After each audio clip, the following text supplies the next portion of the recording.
Olá, tudo bem? Deus abençoe, seja bem-vindo ao nosso canal Foi por Amor. E hoje, mais uma palavra de Deus para o nosso coração. E esta palavra está no livro de 2 Reis, capítulo de número 19, o versículo de número 3 em diante, que diz assim: O que vendo ele se levantou para escapar com vida, e se foi e veio a Bérseba, que é de Judá, e deixou ali o seu moço, e foi-se ao deserto, caminho de um dia, e veio e se assentou debaixo de um pé de zimbro, e pediu em seu ânimo a morte, porque disse: Já basta, ó Senhor, toma agora a minha vida, pois não sou melhor do que os meus pais. A palavra do Senhor está dizendo aqui a respeito do profeta Elias. Numa certa feita, a palavra do Senhor fala que Elias enfrenta ali um embate, um confronto entre os profetas de Baal e os 400 profetas que se assentavam à mesa com Jezabel. A palavra do Senhor diz ali que quando Elias propôs aquele desafio, muitos ficaram achando que sairiam por cima por causa da questão da quantidade. Israel naquela época, Israel já estava mais ou menos 80% corrompida, misturada. Por quê? Porque Acabe era o rei de Israel, porém Jezabel era uma mulher que agia com astúcia contra o povo de Israel, era uma mulher que não era do povo de Deus e era uma mulher maligna. Porém a palavra do Senhor diz que ela casa-se com Acabe, e Acabe teve o seu reinado corrompido, se deixou levar pelas questões do pecado e deixou com que o pecado o envolvesse. Aí a palavra do Senhor diz que ali Acabe faz aliança com Jezabel, casa-se com Jezabel. Então Israel já estava 80% fora do propósito de Deus. Israel já estava 80% praticamente corrompido, misturado com as idolatrias, as ações que se voltavam a Baal, ou seja, servindo, indo após outros deuses, ídolos, feito pela mão do homem.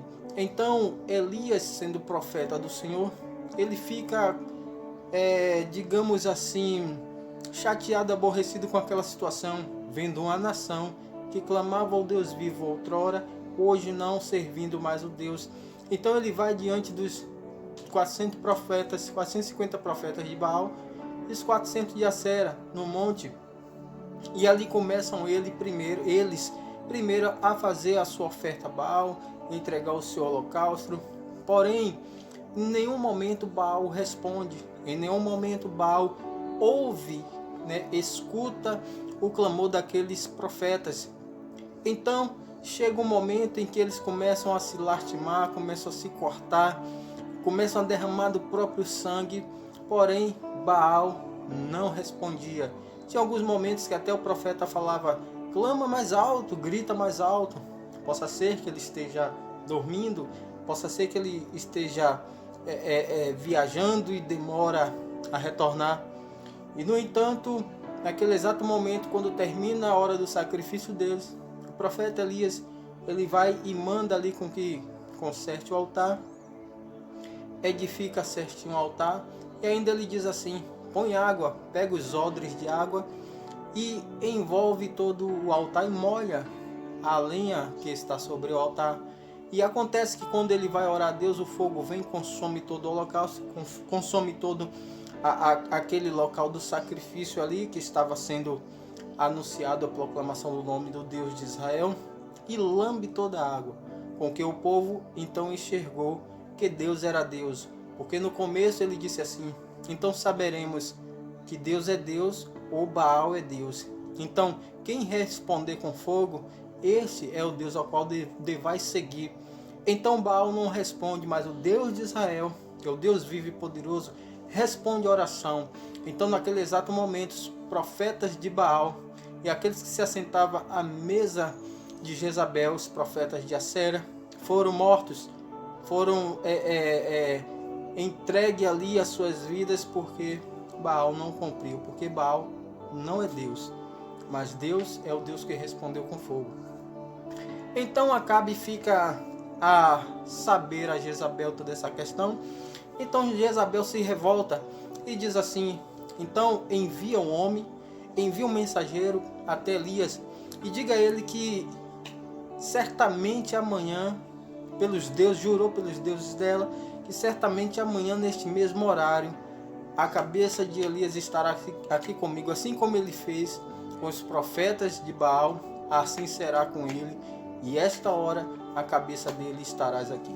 Então, uma questão, um homem que diante de 450 profetas, mais 400 que se assentavam à mesa de Acera, à mesa de Jezabel, o que acontece? O homem teme uma palavra de uma mulher, a qual ela disse que naquele outro dia assim aconteceria, que seria a mesma coisa, a cabeça dele estaria perante ela.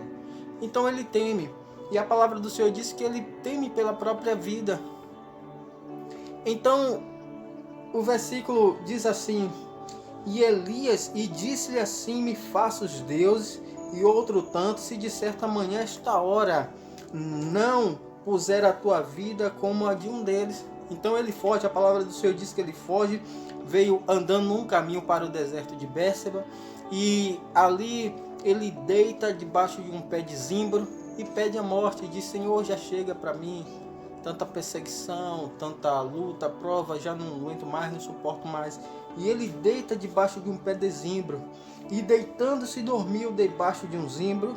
Então que um anjo tocou e disse: levanta e come. Porém ele levanta, ele come e volta a deitar-se novamente. Então o Senhor diz assim: olhou, e eis que a sua cabeceira estava um pão cozido com as brasas e uma botija de água. Comeu, bebeu e tornou a deitar. E o anjo do Senhor tornou segunda vez a tocá-lo e disse: levanta, come, porque muito comprido será o teu caminho. Eu quero dizer para você que não é hora de parar, em nenhum momento é hora de parar. Se Deus ele é contigo, ele vai honrar a tua caminhada, a tua fé. Aonde quer que você entrares, aonde quer que você pisares a planta dos teus pés, ali será o local onde a glória do Senhor de se manifestar. Elias, sendo o profeta do Senhor, viu todos os feitos do Senhor e operou através da vida dele. Mas por causa de uma palavra, Elias se sentiu acuado. Talvez você esteja assim, por uma palavra que te desesperou, te deixou para baixo, te deixou desolado. Eu quero dizer para você que Deus está te dando força, está te dando ânimo. Aquele pão significa o pão da vida, que é Cristo Jesus para a tua vida. Então come, ou seja, viva esse pão da vida, que é Cristo Jesus. E a água significa as águas do Espírito, a água de refrigério. No momento que você tiver a fome, o Senhor vai te alimentar com as palavras de vida. E no momento que você tiver sede, você tiver num momento tão intenso, Ele vai trazer água de refrigério para a tua vida. Então fica esta palavra para o teu coração. Não é hora de parar. O inimigo pode até ameaçar, mas faça como ele se levantou a segunda vez. Porque talvez Deus já fez isso com você. Deus te deu o pão, te deu a água e disse: levanta e anda. E você tornou a deitar, você tornou a dormir. E o Senhor está novamente falando: levanta, come do pão, bebe da água, porque longa é a tua caminhada. Então eu quero dizer para você, não é hora de parar. Não é hora de parar. A tua vitória vem, mas depois que você atravessar o deserto de Bérseba, você vai receber a tua vitória em Cristo Jesus. Isso que você está passando só é um dia do deserto que você está enfrentando. Mas não se preocupe, depois que findar esse dia, que você passar essa caminhada até Bérseba, você vai sair dali para o lugar que o Senhor tem um caminho melhor para você. Porque o Senhor disse assim: e o anjo do Senhor tornou a segunda vez e o tocou. Então o anjo do Senhor, ou seja, o Espírito Santo é maior do que o anjo do Senhor. O Espírito Santo está dizendo ao teu coração: come, bebe, levanta e anda. Olha que maravilha. Come, se alimenta, tenha águas de refrigério, se posiciona e anda. Porque muito será a sua caminhada na presença do Senhor. Mas para ser vencedor é necessário ouvir a voz de Deus e ouvir ao teu chamado. Que Deus te abençoe, compartilhe, ative as notificações para que você possa estar informado de cada novo vídeo que vem para o teu coração. Amém? Compartilhe com teus amigos, com teu grupo. Deus te abençoe grandiosamente. Fica na paz e até o próximo vídeo, se Deus permitir. Amém?